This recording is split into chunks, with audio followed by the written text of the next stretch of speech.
Bismillahirrahmanirrahim. Alhamdulillahilladzi khalaqal khalqa li hikmah wa khalaqana lil ibadati wal ma'rifah. Ashhadu an la ilaha illallah wahdahu la syarika lah wa ashhadu anna sayyidana Muhammadan abduhu wa rasuluhu ila jami'il ummah. Allahumma salli wa sallim wa barik ala sayyidina wa habibina Muhammadin kashifil ghummah wa ala alihi wa ashabihi wa zurriyatihi wa atba'ihi ila yaumil qiyamah, amma ba'du. Yang kita hormati dan kita cintai para habaib dan para alim ulama, para muhibbin, hadirin hadirat rahimakumullah. Alhamdulillah, segala puji bagi Allah.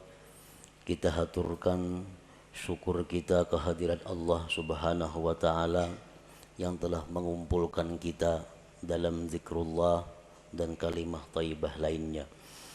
Semoga Allah mengumpulkan kita selalu dalam kebaikan dan takwa. Amin ya rabbal alamin. Salawat dan salam kita haturkan kepada baginda kita, junjungan kita Nabi besar Muhammad sallallahu alaihi wasallam, dan seluruh keluarga, para sahabat, zuriat dan pengikut beliau sampai hari akhir nanti. Para muhibbin rahimakumullah, al-hikmatu tsaminah minal hikamil ataiyah. Qala al-imam Ahmad bin Athaillah as-Sakandari rahimahullah wa nafa'ana bi ulumi. Hikmah yang kedelapan daripada al-hikam al-ataiyah. Berkata pengarang Al-Imam Ahmad bin Athaillah as-Sakandari rahimahullah, idza fatahalaka wijhatan minat ta'arruf fala tubali ma'aha an qalla amaluk fa innahu ma fatahaha alayka illa wa huwa yuridu an yata'arrafa ilaik. Alam ta'lam anna ta'arrufa huwa muriduhu alaik wal a'malu anta muhdiha ilaih wa aina ma tuhdihi ilaih mimma huwa muriduhu alaik. Artinya, apabila Allah membukakan bagi engkau satu pintu daripada ma'rifah, apabila Allah membukakan bagi engkau satu sisi, satu jalan daripada ma'rifat, maka janganlah engkau heran besertanya itu bahwa sedikit amal engkau. Bahwasanya Allah tidak membukakan itu pintu ma'rifah bagi engkau, melainkan bahwa Allah ingin memperkenalkan kepada engkau. Apakah engkau tidak tahu bahwa memperkenalkan itu adalah Allah yang mendatangkan atas engkau, sedangkan amal-amal ibadat itu engkau yang mempersembahkannya kepada Allah? Manakah yang lebih mulia, sesuatu yang kau persembahkan kepada Allah dibanding sesuatu yang Allah datangkan atas engkau? Tentu lebih mulia yang Allah datangkan kepada engkau itu. Ada manusia yang ingin ma'rifat kepada Allah, sehingga orang ini berusaha sedemikian rupa agar bisa ma'rifat itu. Segala macam amal daya upaya dipersembahkannya untuk Allah, dengan harapan Allah bersedia berkenalan dengan dia. Ada sebagian manusia yang hanya punya sedikit amal, tetapi Allah yang ingin berkenalan kepada manusia itu. Allah yang ingin mengenalkan dirinya kepada hamba itu. Janganlah amal yang sedikit tadi dianggap heran, dianggap aneh. Manakah antara dua itu yang lebih mulia, yang lebih afdal? Tentu yang Allah ingin memperkenalkan dirinya kepada hambanya tadi, itu yang lebih utama.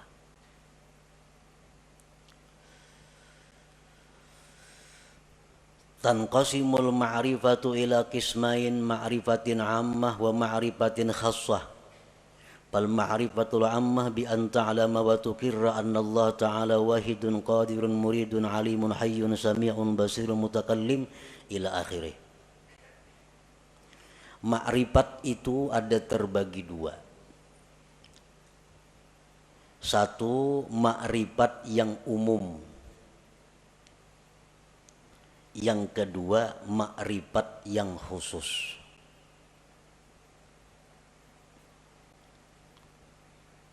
Dalam istilah lain ada yang menyebut ada ma'rifat itu ilmiah, ada ma'rifat itu dzauqiyah. Bermula ma'rifat yang umum itu bahwa engkau mengetahui dan mengakui, meyakini bahwa Allah Ta'ala itu esa, kuasa, berkehendak, mengetahui, hidup, mendengar, melihat, berkata-kata, seterusnya.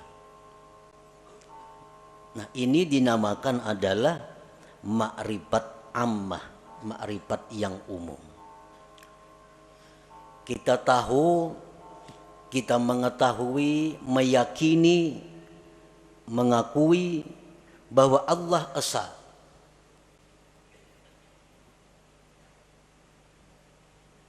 Dan keyakinan kita itu kada bisa diganggu. Siapapun yang mengganggu, tetap kita yakin bahwa Allah itu esa, kuasa, berkehendak, dan seterusnya.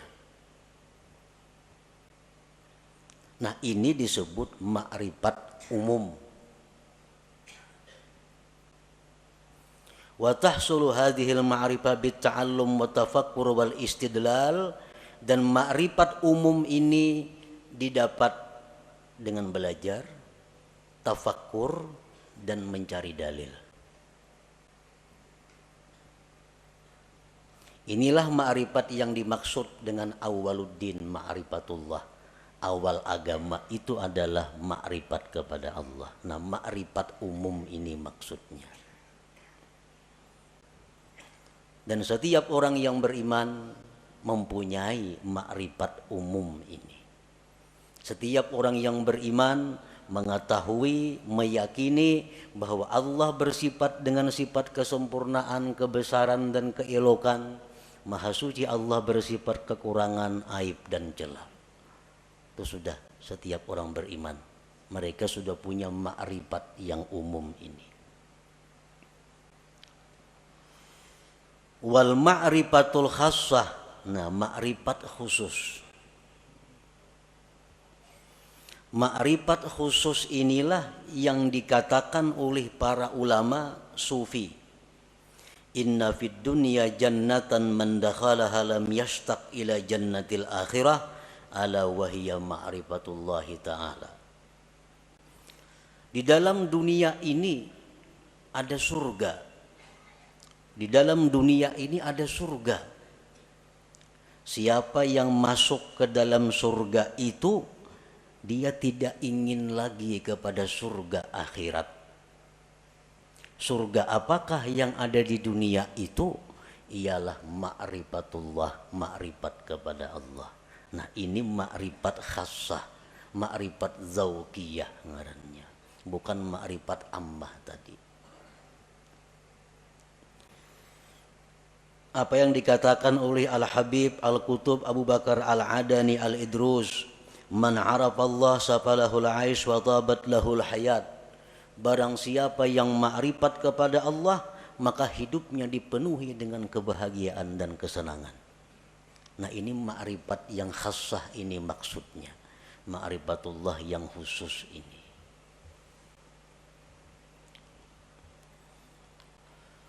Wal ma'rifatul khassah, ma'rifat yang khusus itu bi antazuka an la fa'ila illallah masalah. Bahwa engkau merasakan bahwa tidak ada yang berbuat itu melainkan Allah. Contohnya itu umpamanya. Kita mengetahui, kita meyakini bahwa tidak ada yang berbuat melainkan Allah. Tapi kita hanya ingin tahu dan yakin bahwa la fa'ila illallah. Tidak ada yang berbuat selain Allah. Yang lainnya kada punya daya upaya.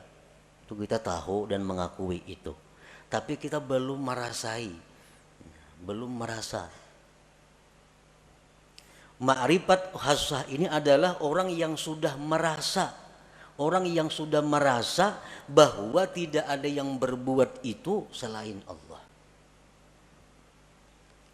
Orang yang tahu bahwa madu itu manis. Nya yakin bahwa madu itu manis. Nah, ini sudah ma'rifat dengan madu. Tapi kalau orang yang sudah merasai kayak apa manisnya itu madu, nah ini ma'rifat khassah. Lain dengan orang yang hanya sekedar tahu.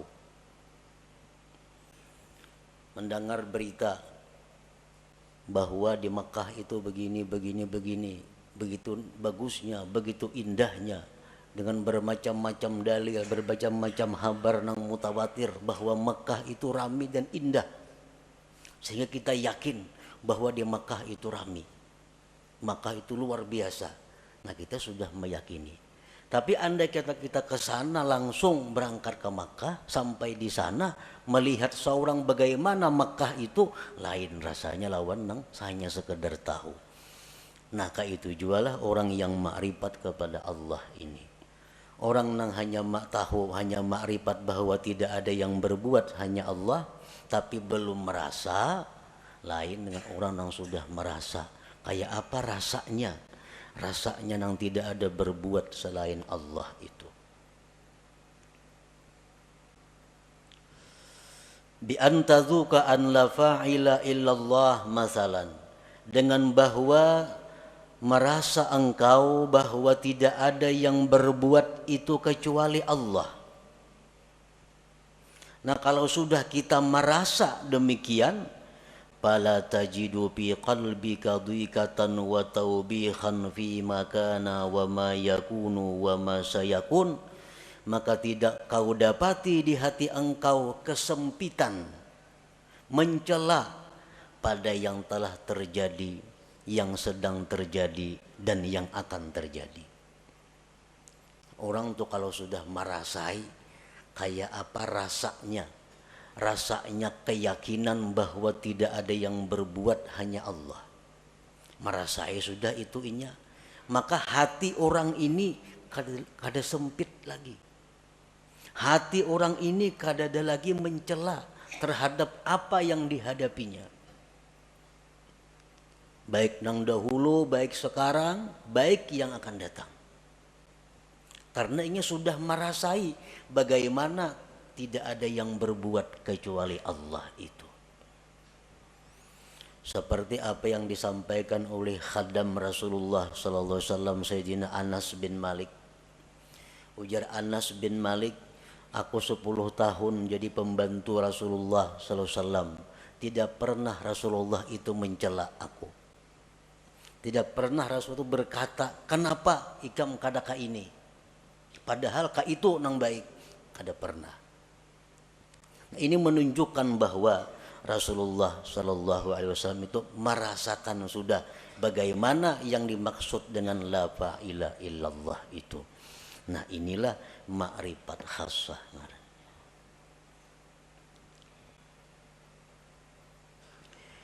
Wa yumkinu ayyarqal insan ila sa'idi hadhil ma'rifah min ahadi tariqain la thalitha lahuma. Kita bisa mendapatkan ma'rifah khassah ini melalui 2 jalan. Tidak ada jalan ketiga. Kayak apa kita supaya bisa merasai nang keyakinan kita la ilaha illallah. Jangan hanya sekadar habar, jangan hanya sekadar yakin mengakui, tapi rasai. Nah, rasai kayak apa? Yang tidak ada berbuat kecuali Allah itu. Nah, supaya bisa merasai itu ada dua jalannya. Yang pertama disebut tariqul hidayah wal inabah. Yang kedua disebut tariqul ijtiba wal istifa. Ada jalan hidayah dan inabah, ada jalan ijtiba dan istifa. Nah, hanya dua jalan itu.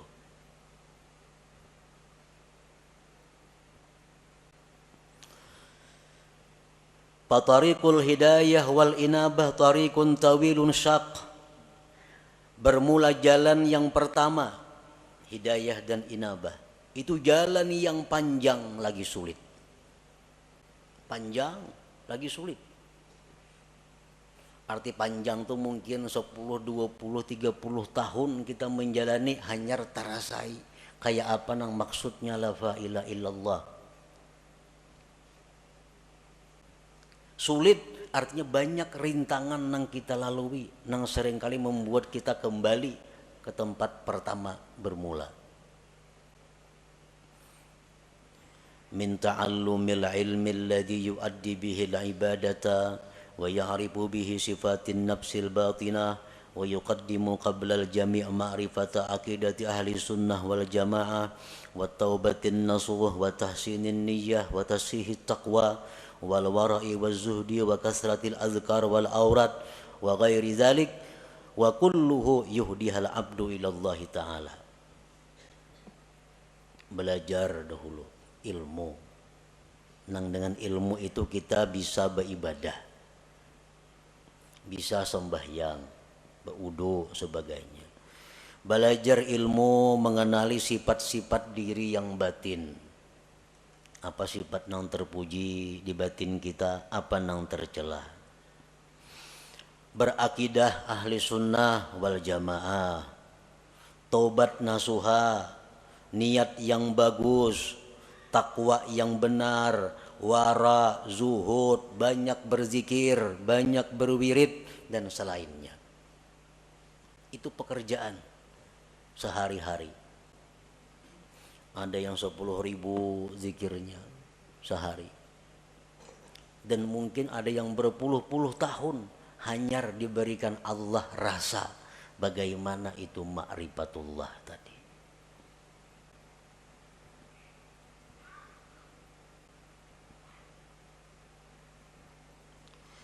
Wa ammat tariqus tsani, adapun jalan yang kedua, tariqul ijtiba wal istifa. Fayakunul bad'u minallah ilal abdi. Jalan yang kedua ini adalah jalan di mana Allah yang ingin menariknya.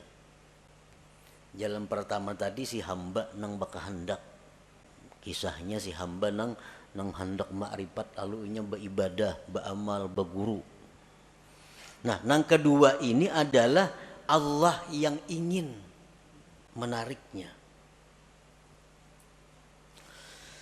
Yakunul insan mustadhrikan fi syurudihi wa bu'dihi anillah wa faj'atan tudrikuhu rahmatun minallahi ta'ala. Ini manusia tenggelam dalam kejauhan daripada Allah. Pekerjaannya manusia ini sibuk mengurus dunia. Kada tahu diwirid, sembahyang pun kadang-kadang pray. Pekerjaan-pekerjaan maksiat banyak dilakukannya. Tetapi secara mendadak Allah memperdapati dengan rahmatnya.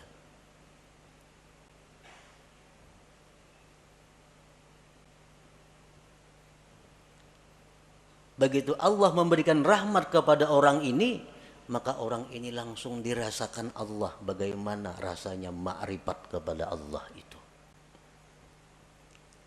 Banyak tokoh-tokoh yang terkemuka yang melalui jalan yang kedua ini, seperti Fudail bin Iyad, Malik bin Dinar, Utbatul Gulam dan lain. Orang yang dulunya sesat, dulunya jahat, tetapi Allah dengan rahmatnya secara mendadak mengejutkan, menarik orang ini. Seperti Fudail, kita mendengar tahu kisah Fudail bin Iyad, orang yang kehidupannya hanya jadi perampok di tengah jalan. Perampok di tengah malam, satu hari hendak menaiki rumah kekasihnya. Begitu naik ke rumah kekasihnya, mendengar ada orang mengaji Al-Quran yang ayatnya alam ya'ni lilladzina amanu an takhsha'a qulubuhum li dzikrillah. Begitu ayat itu masuk ke pendengaran Fudail, Fudail terjatuh. Nah, setelah itu Fudail tobat, langsung ditarik oleh Allah Subhanahu wa taala, dirasakan bagaimana makrifat kepada Allah. Akhirnya Fudail menjadi salah seorang aulia besar pada masanya itu.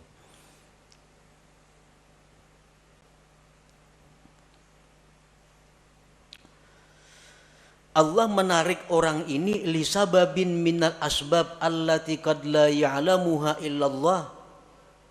Allah menarik orang ini karena ada sebab yang kadang-kadang sebab itu hanya diketahui oleh Allah.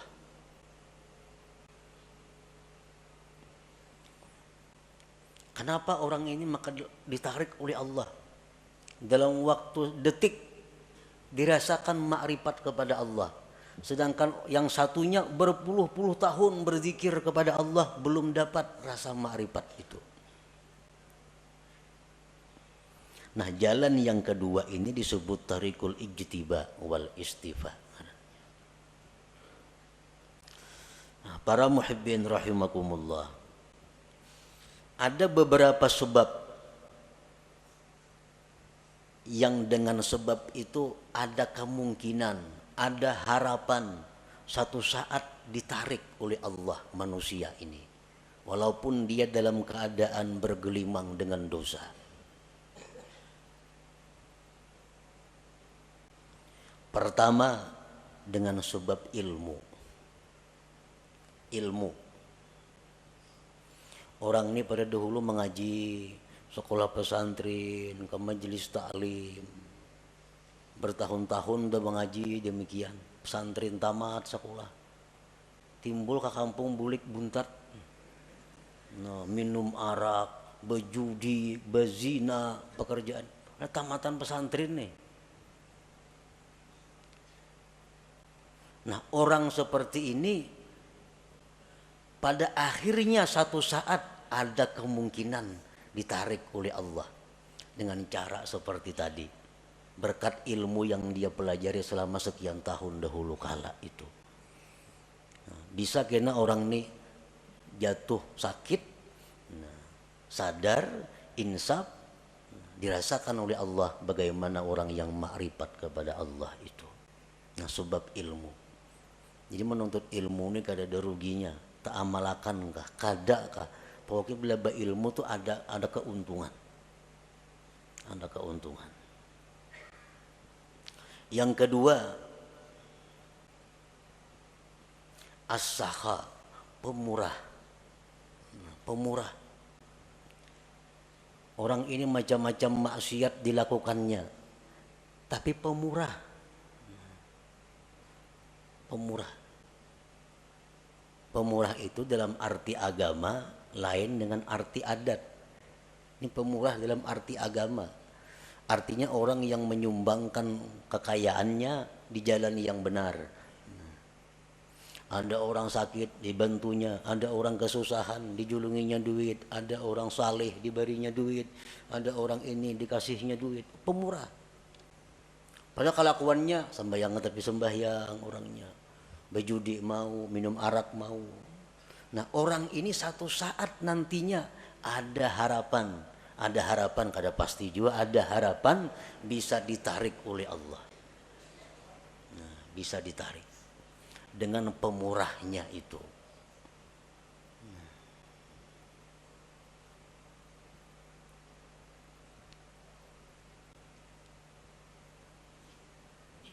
Yang ketiga, al-adlu, adil. Ini seorang pejabat. Seorang pejabat ini bergelimang dengan dosa. Macam-macam dosa dilakukannya. Tetapi satu orang ini, dia adil. Sewaktu ia menjabat, di matanya sama, semua adalah rakyat. Baik anaknya, baik bininya, mintuhanya, iparnya, kamanakannya, semuaan rakyat sama. Kadang-kadang mesti diutamakannya. Kalau panggil, oh ini minantuku utamakan, kadada. Ini ipar, kadada. Semuaan rata di matanya, rakyatnya. Nah, orang ini waktu menjabat adil. Padahal kelakuan lain-lain banyak maksiat dilakukannya.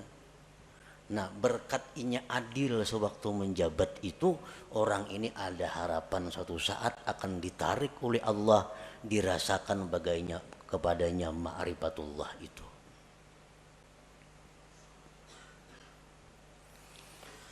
Rasulullah sallallahu alaihi wasallam bersabda, tajawazu an dzambis sakhi wa zallatil alim wa satwatis sultanil adil fa innallaha akhadha bi yadihim kullama asara asirun minhum, akhrajahul khatib.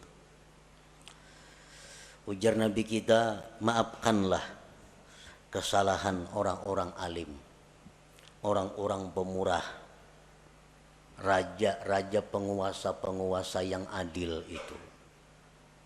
Karena Allah memegang tangan mereka. Bila mereka tergelincir, Allah yang akan menarik mereka.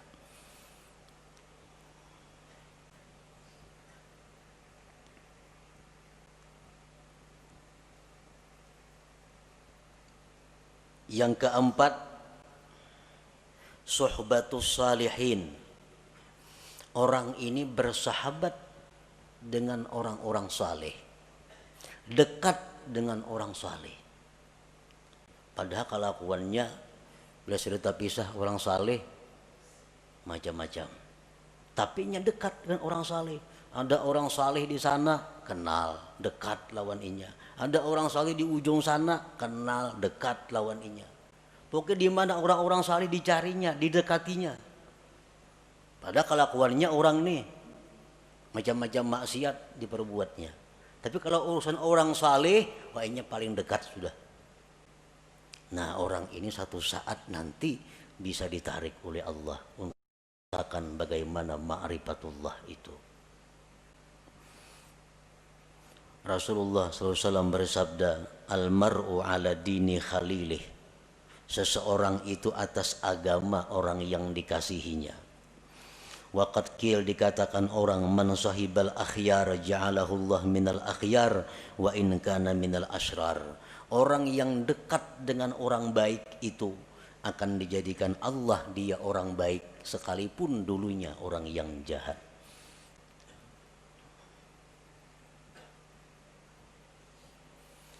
Yang kelima, mahabbatus salihin.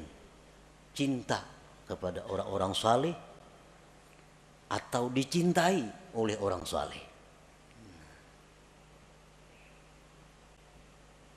Inya ini katuju lawan orang-orang baik, hormat lawan orang-orang baik, cinta lawan orang-orang baik.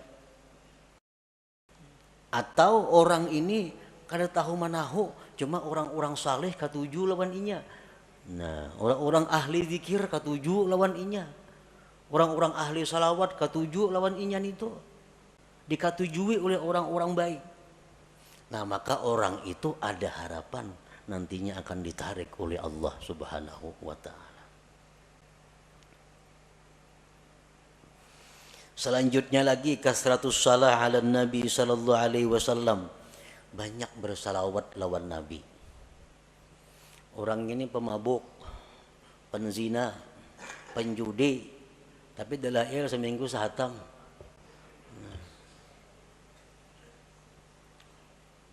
Mulut habsi kemana terdengar datanginya, ketujuh kisah-kisah Nabi ketujuh, tapi maksiat jalan terus juga. Salawat selalu dibacanya. Nah, orang seperti ini ada juga harapan satu saat lainnya dikembalikan oleh Allah, ditarik dan dirasakan ma'rifatullah itu. Di antara sebabnya lagi nasabun thayyib, keturunan yang baik. Aba'u sulaha, abah-abah kakek nenek orang-orang saleh. Datuknya ke abah hari orang wali. Nampak ke atas pada datuk lagi. Yang 7 turun sudah orang wali bahari sidin itu. Nah cucu-cucunya ini ada yang nakal macam-macam. Tapi akhirnya kayaknya bisa ada harapan cucunya itu insaf dan ditarik oleh Allah Subhanahu wa taala berkat doa-doa daripada orang-orang dahulu, kakek moyang nenek moyangnya itu. Nah, jadi itu bagian daripada sebab-sebab yang dengan sebab itu Allah menarik seseorang ini menjadi kekasihnya dan dirasakannya bagaimana ma'rifat kepada Allah Subhanahu wa taala itu. Nah, para muhibbin rahimakumullah. Setiap manusia yang beriman kepada Allah dan mempunyai keinginan yang tinggi, kehormatan yang tinggi, dia pasti ingin mendapatkan yang disebut ma'rifatullah itu. Bagaimanapun kelezatan yang ada di dalam dunia, bagaimanapun ada kemewahan yang ada dalam dunia, bagaimanapun keindahan yang ada dalam dunia, kalau seseorang itu sudah merasakan bagaimana ma'rifatullah, ma'rifat kepada Allah itu, maka semuanya akan hilang. Kada akan bisa dibanding dengan bagaimana indahnya, lezatnya, bahagianya orang yang ma'rifat dengan Allah itu. Nah, sebahagian manusia ada yang berusaha untuk berkenalan dengan Allah. Sebagian manusia ada yang Allah menarik untuk berkenalan dengannya. Yang pertama disebut suluk, yang kedua disebut jazab ngarannya. Yang kedua-duanya itu adalah mulia. Kedua-duanya adalah sesuatu jalan yang terpuji. Sebagian ulama ada yang mengatakan bahwa yang ditarik oleh Allah itu lebih afdal daripada orang yang menjalani jalan suluk atau jalan hidayah wal inabah tadi. Nah, para muhibbin rahimakumullah, mudah-mudahan Allah Subhanahu wa taala membukakan hati kita pintu ma'rifah kepada Allah Subhanahu wa taala sebelum akhir hayat kita. Ila hadratin Nabi sallallahu alaihi wasallam, al-Fatihah.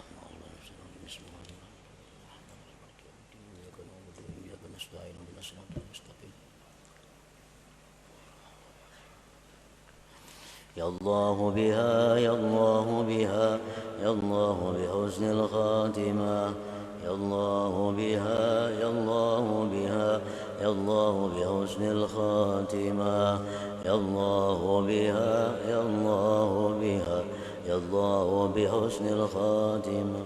ويا أيها الراجون منه شفاعة صلوا عليه وسلموا تسليما.